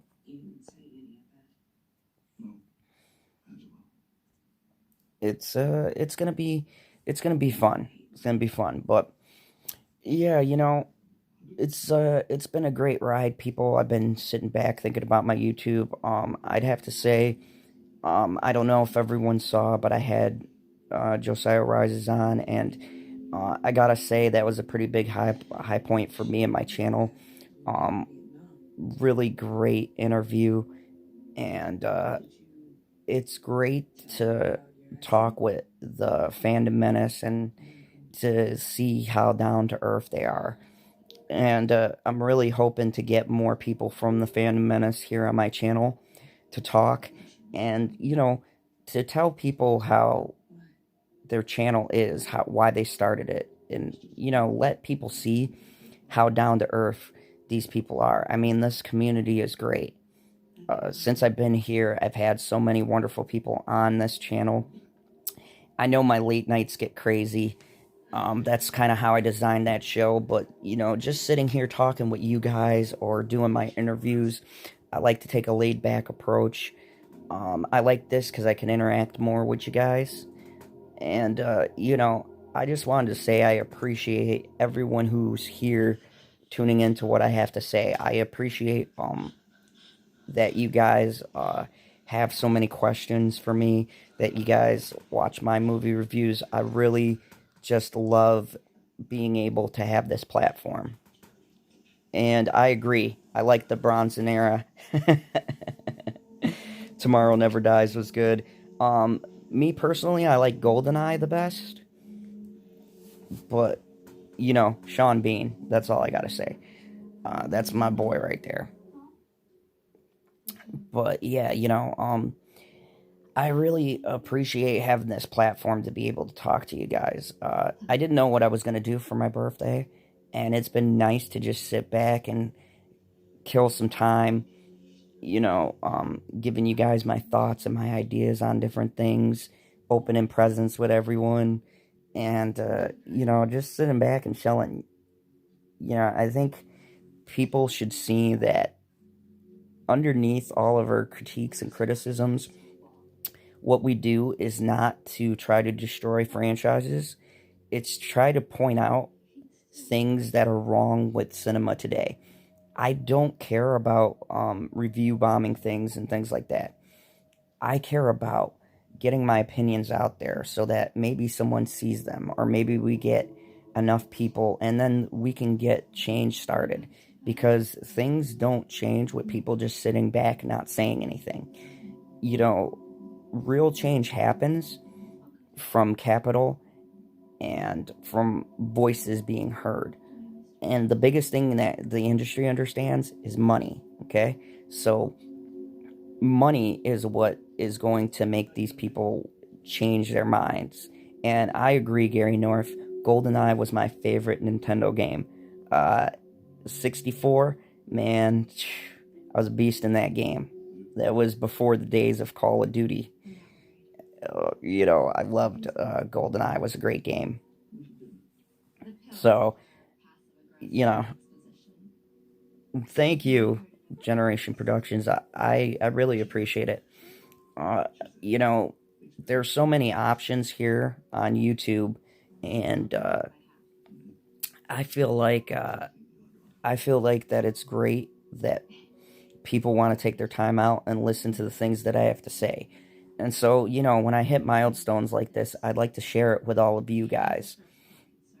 And I like to do these one-on-ones because I love having other people on, but sometimes I want to connect with you guys and just let you know where I'm coming from, and let you know that I really do care about, you know, the people on my channel. I take your thoughts into consideration. I'm really going to be working on reconstructing this channel and getting some really good quality content. I've already started with my videos. You know, my late night format. I want to have good discussion. I want discussion that's going to get you guys interactive with it, because the audience is why we do this, and your guys' opinions are important. And I feel like the problem is there's not enough people listening to opinions from other people. You know, that's the problem with Hollywood. They're not listening to the people who pay them their money. And I told myself, I don't want to be one of those people who does that. I want you guys to have a voice as much as I have a voice on my channel, because it's important, you know? Mark F, yeah, it's my birthday, buddy. Welcome. I'm doing a birthday stream, and, you know, I'm just talking with you guys, doing some Q&A, talking about James Bond, talking about Star Wars, any and everything today, you know? We're just hanging out. Tommy, when I get a chance, I'll retweet that, buddy. But yeah, I know, so there's been a lot of questions when I do my late nights. There's been some questions of how I don't get to everyone in the chat, and I just want you guys to know that sometimes when we're talking about a topic, we might get into some things, and we don't always have time to swing around to the questions, but I have been keeping better track of it, and I want you guys to know that when you come on my channel, I'm going to do my best to make sure that we answer questions to the best of our abilities. And, you know, panel size is everything, so, you know, that's why when we got a great group of people, it's hard. And that's why I like doing the one-on-ones with you guys, because then I can really focus on your questions, and I can talk with each and every one of you. So, thank you, Mark F. I appreciate it. But, you know, for me, I want to share with you guys kind of what the direction of my channel is going in. So, look, I've been doing what I'm doing, and I'm going to continue to do it the way that I do it, because people like coming on my channel for the wackiness and all that. But I also am going to be doing more one-on-one videos. I'm going to be doing some more just me, PB, Stevie, my Phantom Bridge Crew, you know, late nights, because I want to get back to a smaller format. It's a lot for me when I have so many people to keep it all in order. So I want to work on doing a lot more one-on-ones with people, and getting different perspectives. I want to go to doing a lot of interviews because people seem to like them, and I like that you guys learn things about different people that maybe you didn't know. I think that it serves the channel better, and it serves the formatting better. So I definitely want to bring a personal touch to the channel, because I want you guys to be able to also talk to these big guys on a smaller channel, which is great because, you know, my chat isn't 100 people or so, and you can't get a word in edgewise. So, you know, also too, a big shout out to Cyber Husky. He's been on my late night talks. If you guys aren't subscribed to him, subscribe to him, but just don't subscribe to him. He's got great game videos and playthroughs. Make sure you go over there and watch his videos, because Cyber's been doing this longer than me, and just hasn't found that right spot for his videos, and I think that he definitely should get some love. So make sure you guys are checking out Cybernetic Husky. Hit that bell so when he uploads a video, you guys know about that, because you guys all know how the algorithm is. It's a bitch. But, you know, I just wanted to say, you know, I want to get to a personal touch with the channel. I want to get your guys' inputs. I want you guys to be able to interact with me. I know, Cyber, you got your political videos too. And Tommy, you're probably already on it, but if you can, definitely drop the link to Cyber's channel, so, you know, he can get some love.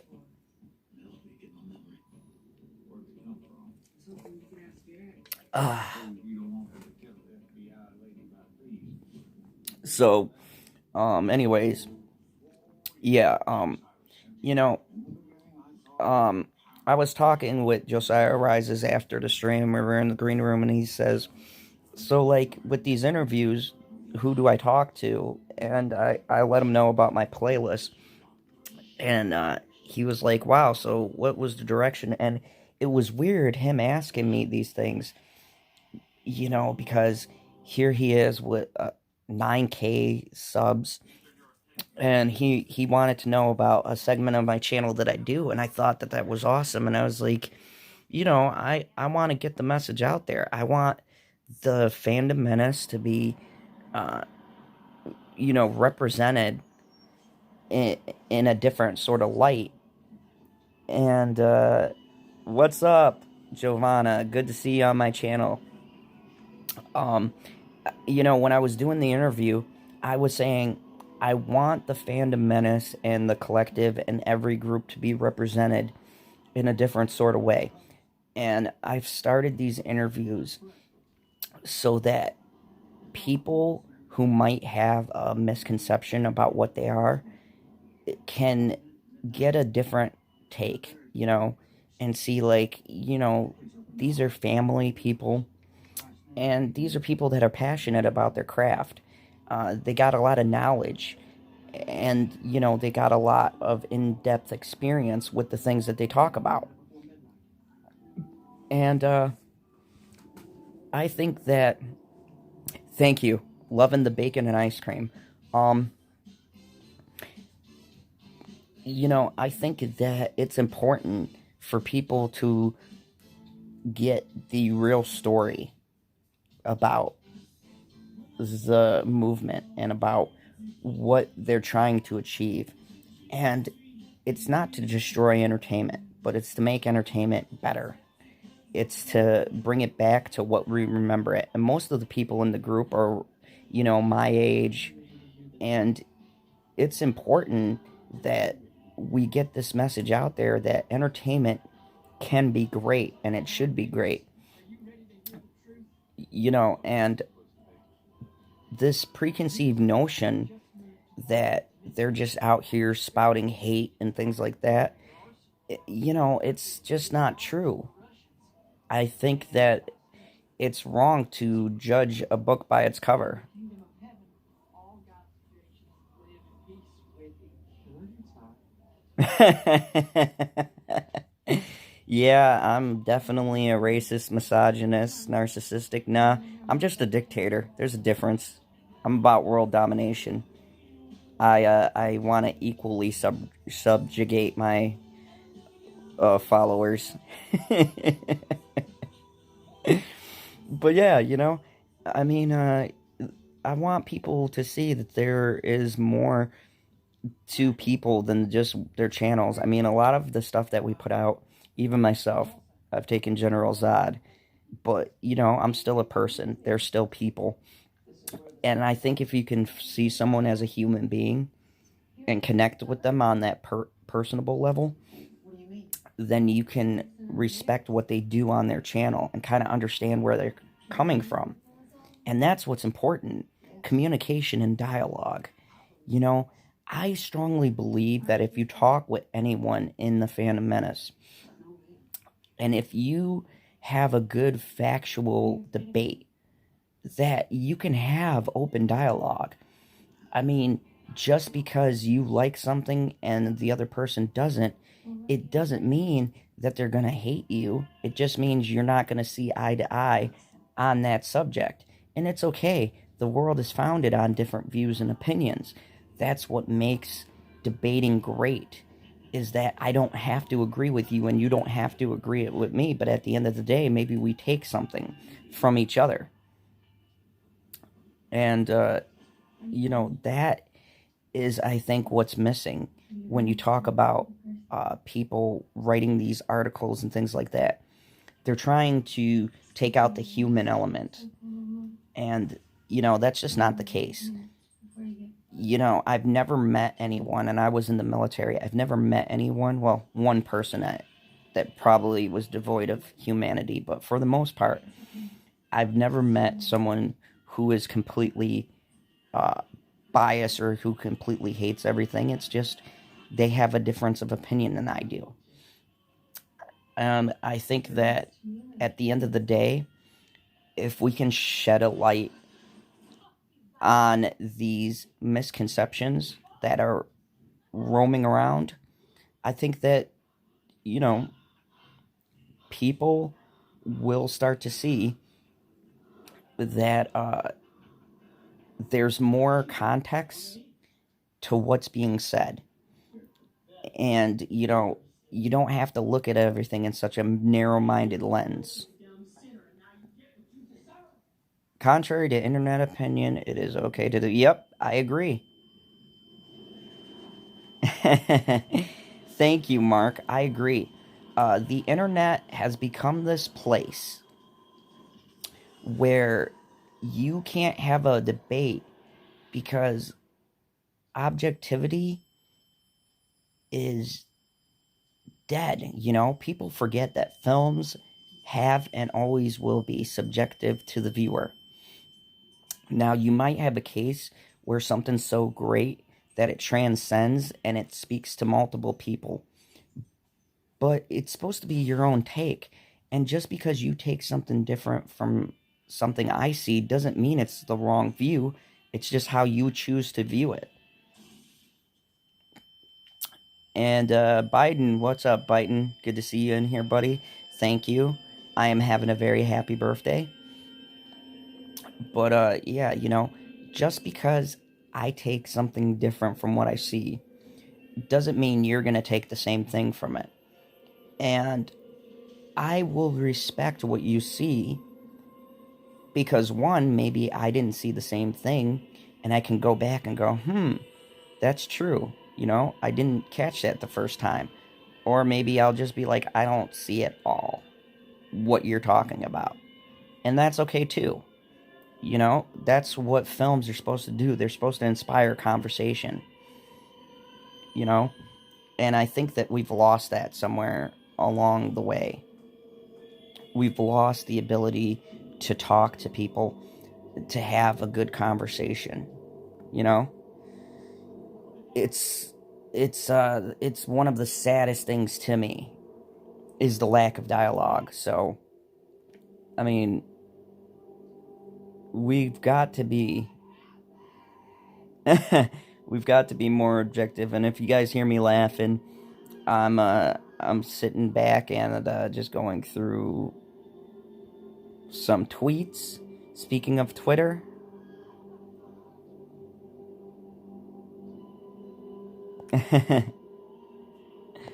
let's see, we got a bunch of people on here just retweeting my own stream. There we go. Alright, okay, so there. I've got like 15 tabs open. So, you know, that's why I'm doing these interviews. Hopefully I can get more of the Phantom Menace and Phantom Collective here on the channel. Have them talk about some things, you know. But, yeah, you know, it's been a great birthday, and I really appreciate, you know, being able to do this with all of you guys and sharing the festivities and, you know, have people popping in and out. Look, I appreciate all of you here. Thank you. Mark F., I agree. Inspire conversation, exactly. We need to talk.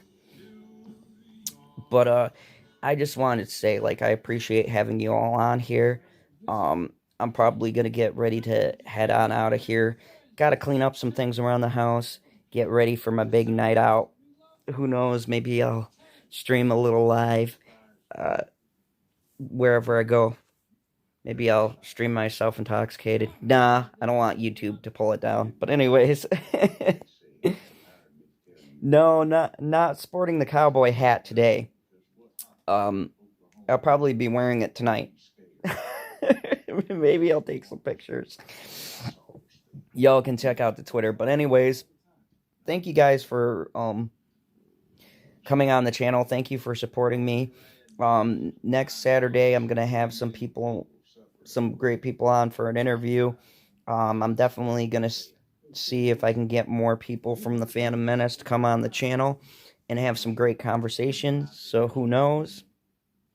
I don't think I'll be doing a stream tonight because I've got my birthday celebration and I still got to figure out how OBS works. But anyways, thank you everybody for popping in. If you liked the video, hit the like button. Anyone who's new, hit the subscribe. And yeah, I got more great content on the way. I'm going to be dropping some movie reviews. Thursday, look for my Rise of Skywalker review. And, you know, thank you, everybody. I really appreciate it. You've made it a great birthday. You all are breathtaking, wonderful people. I appreciate you all. And, yeah, I'm going to keep on providing the very best content that I can. So, anyways, thank you, everybody, and I just want to say, you guys all know the one and only rule here in the Fan Zone. Kneel before General Zod. Bye, everybody.